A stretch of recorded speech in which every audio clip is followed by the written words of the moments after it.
कैसे हैं आप सब और क्या हाल समाचार हैं आपके। देखिए नए साल पे एक और आईपीओ खुल रहा है लक्ष्मी डेंटल, जिसमें बहुत कुछ यूनिक है और ग्रे मार्केट प्रीमियम में भी बहुत कुछ यूनिक है। तो क्या है चलिए शुरू करते हैं। लेकिन आप लोग कहते हैं ना एसएमई आईपीओ के बारे में, तो यहाँ पे आपको दिख रहा है कि हमारी जो वेबसाइट है finovink.com, इस पे मेन बोर्ड और एसएमई आईपीओ दोनों के बारे में हम बताते हैं और हिंदी और इंग्लिश दोनों में ब्लॉग अवेलेबल है, लिंक डिस्क्रिप्शन में आप जाके पढ़ सकते हैं। तो चलिए शुरू करते हैं, लेकिन चैनल को सब्सक्राइब कर लीजिएगा।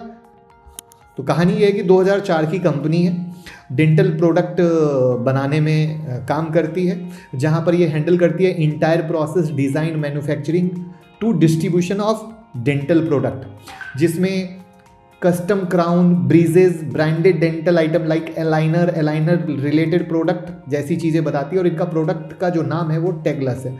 तो अब दांत की समस्या हो और किसी ने ये इन चीज़ों को यूज़ किया हो तो इस प्रोडक्ट को अच्छे से समझ सकते हैं, कमेंट में जल्दी से बता दीजिएगा। तो यहाँ पर हम बात करें कंपनी पर्जेंस की, तो इनकी 6 मैन्युफैक्चरिंग फैसिलिटी है। मीरा रोड मुंबई में 3, बॉयसर में 2, कोची में 1, 5 सपोर्टिंग फैसिलिटी भी है मुंबई, दिल्ली, बेंगलुरु, अहमदाबाद में। डेंटल नेटवर्क जो इनका पूरा है उसमें 22,000 क्लिनिक और डेंटिस्ट जो हैं 320 से ऊपर सिटी नेशनल वाइड इनका कनेक्टेड है। उसके बाद डोमेस्टिक इंटरनेशनल मार्केट दोनों में प्रेजेंस है, जिसमें ये 90 कंट्री में एक्सपोर्ट भी करे, यानी जो सामान दांत वाला जो बना रहे हैं उसको एक्सपोर्ट भी करे। तो इसका मतलब क्या हुआ, हमें ये देखना बहुत ज़रूरी होगा। मैंने इससे पहले भी आईपीओ एनालिसिस में सिखाया कि हर कंपनी कहती है हम एक्सपोर्ट भी करते हैं, बट उसका रेवेन्यू कितना आता है एक्सपोर्ट से, ये देखना बहुत ज़्यादा ज़रूरी होता है। तो अब सबसे पहले आपको पता है कि मैं इंडस्ट्री एनालिसिस दिखाता हूँ कि इंडस्ट्री में पावर है या नहीं है। तो ग्लोबल डेंटल केयर में जो आप देख रहे हो 7.5% CAGR का ग्रोथ है। इंडस्ट्री एनालिसिस में आप अगर देखो तो इंडियन डेंटल केयर में 13% का ग्रोथ है, यानी बहुत सही ग्रोथ दिख रहा है। चूँकि इनका एक प्रोडक्ट है अलाइनर, वहाँ पे 15% का ग्रोथ है CAGR में। इंडियन मार्केट में 23% का ग्रोथ है, जो अगेन बहुत बढ़िया है। ग्लोबल क्राउन एंड ब्रीजेज में 8% का ग्रोथ है और इंडियन क्राउन और ब्रीजेज में 11.5% का, मतलब इंडस्ट्री काफ़ी अच्छी है। 13 जनवरी को खुल के 15 जनवरी को बंद हो जाएगा। 407 से 428 का प्राइस बैंड है। 698 करोड़ का इशू साइज है, जिसमें 560 करोड़ का ऑफर फॉर सेल और फ्रेश इशू 138 करोड़। इसका अर्थ ये हुआ कि प्रमोटर या इन्वेस्टर 560 करोड़ भैया बेचकर अपने पॉकेट में डाल के निकल जाएंगे, यानी मैक्सिमम पैसा जो आप आईपीओ में इन्वेस्ट करोगे वो कंपनी में नहीं जाने वाला है। तो फाइनेंशियल स्टेटमेंट देख लेते हैं। एसेट में इंप्रूवमेंट हुआ है, रेवेन्यू में इंप्रूवमेंट हुआ है, प्रॉफिट आफ्टर टैक्स जो कंपनी लगातार लॉस में चल रही थी वो प्रॉफिट में आई है, नेटवर्थ इंप्रूव हुआ है और कंपनी का कर्ज भी बढ़ा है।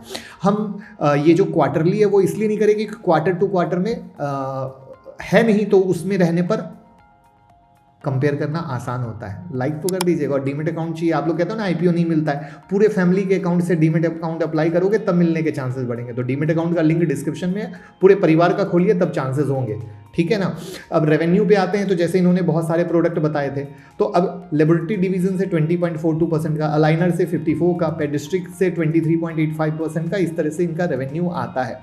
उसके बाद अब जो हमने कहा था, ये इन्होंने कहा हम विदेश में भी माल बेचते हैं, तो अब ये देखो इंडिया से 67% का, यूएसए से 19% का, यूके से 7.33% का है और अदर से 6.09% का, यानी सच में इंडिया और विदेश दोनों जगह ये अच्छा काम कर रहे हैं। वैल्यूएशन पे आए, ROE 78% का, खतरनाक लेवल का, ROC 20% का, रिटर्न ऑन नेटवर्थ 78% का, बहुत बहुत ब्रिलियंट। डेट टू इक्विटी 0.94, यानी कर्ज हैंडल किया जा सकता है। इंडस्ट्री P 94 का है और इनका P 89 का, यानी वैल्यूएशन महंगे नहीं है। अब कौन सी कंपनी लिस्टेड है, तो पॉली मेडिक्योर लिस्टेड है, जहाँ पे उनका अर्निंग पर शेयर 26.92 का है और इनका 4.80 का, जहाँ पे पॉली मेडिक्योर ने 88% का रिटर्न दिया एक साल में, तो बहुत बढ़िया रिटर्न दिया है दोस्त। तो अब रुपया क्या होना है, रुपया होना है कि बहुत छोटा सा रुपया कंपनी में जाएगा, उसका इन्होंने डिटेल बताया कि हम कर्ज हटाएंगे, फंडिंग एक्सपेंडिचर करेंगे, दिस दैट करेंगे, बट मैक्सिमम पैसा तो OFS में जाएगा।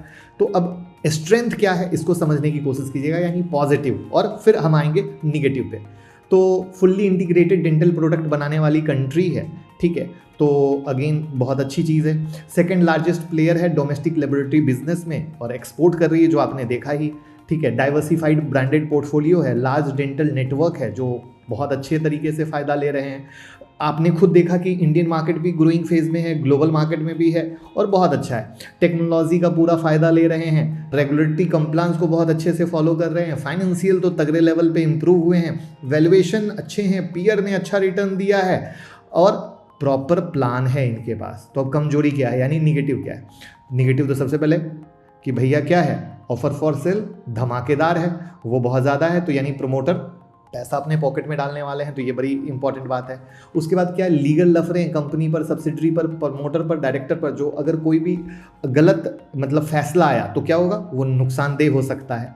ठीक है। उसके बाद कंपनी क्या है, जो रिलायबल है, नंबर ऑफ क्वालिफाइड और एक्सपर्ट डेंटल टेक्नीशियन पर है, मतलब जो ऐसा ये प्रोडक्ट बना रही है कि भैया पढ़े लिखे क्वालिफाइड लोग होने चाहिए डेंटल टीम से, अगर उसमें कहीं भी कोई कमी आती है तो जिस लेवल के ये प्रोडक्ट बना रहे हैं वो नहीं बना पाएंगे।